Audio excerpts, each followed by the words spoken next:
नमस्कार. चला आज आपण मसाले भेंडी बनवूया. मसाले भेंडीची ही सामग्री. चला मग आता आपण तेल टाकूया. 2 चमचे तेल टाकून घ्यायचं. जरा मोहरी टाकायची.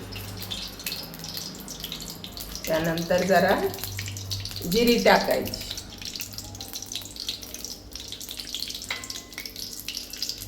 नंतर जरा लसूण टाकून घ्यायचा.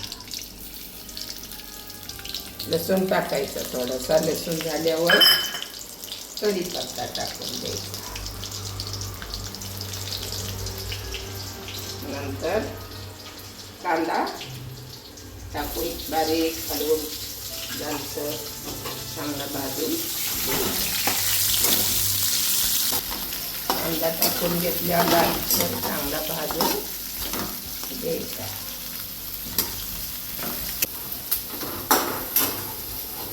चांगला भाजला पाहिजे.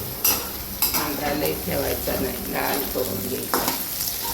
भाजला नाही तर तरी चांगला तळून द्यायचा.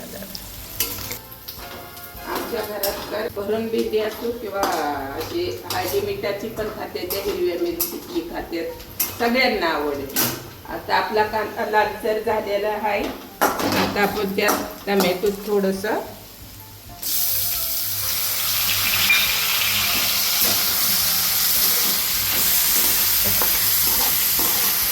चांगलं भाजून घ्यायचं.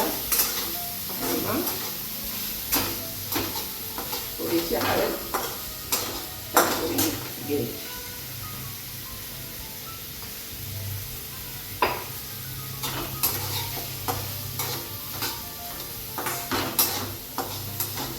कोथिंबीर थोडी टाकायची. वरण पण थोडी टाकून घ्यायची.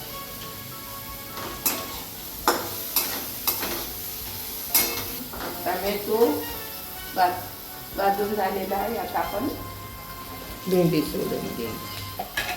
भेंडी चांगली त्यात परतून घ्यायची आणि मीठ चवीनुसार टाकायचं. थोडं मीठ टाकून घेतलं. चांगले हलवायचे.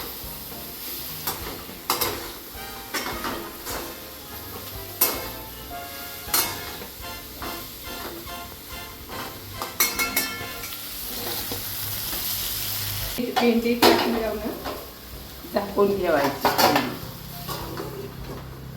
स्लो गॅस करून झाकायची म्हणजे एकदम मऊ होती. आता चांगली भाजून झाली. आता आपण चटणी टाकून घेऊया. 1 चमचा काळं तिखट टाकायचं. मस्त त्याला मिक्स करून हलवून घ्यायची.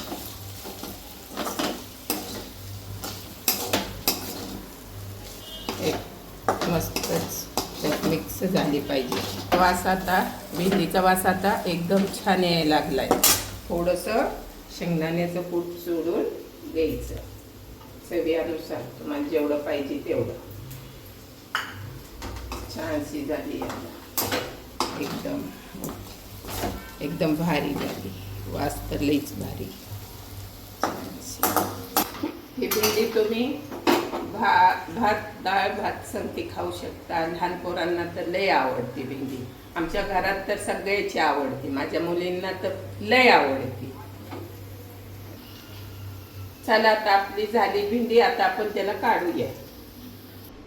आता आपण भेंडी साईडला वाटीत काढून घेतली. वास तर एकदम छानच यायला लागलेला आहे. त्यामुळं खायची लगेच इच्छा नाही झालेली.